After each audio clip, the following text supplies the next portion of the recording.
No, for many things that I have to take decisions on, I give myself a couple of days in which I go over very uh, different scenarios in terms of the likely outcome. Um, and I think about these things carefully.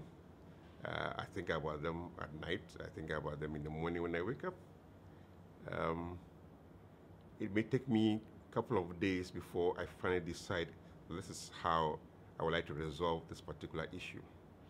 And once I make up my mind, um, after doing all the thinking and doing all the consultation necessary, um, I make my point quite clearly and I document everything very clearly.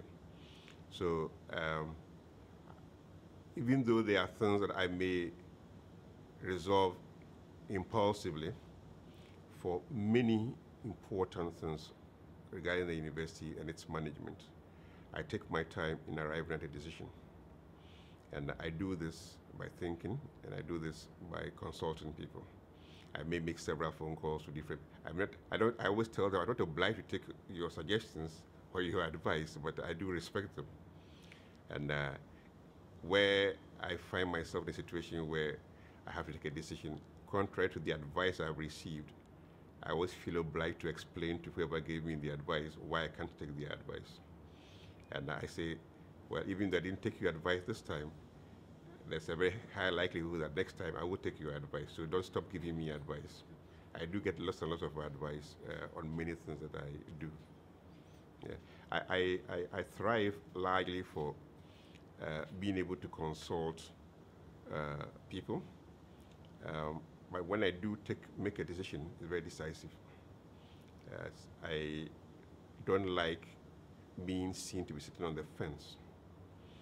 And I don't like giving the image of indecisiveness.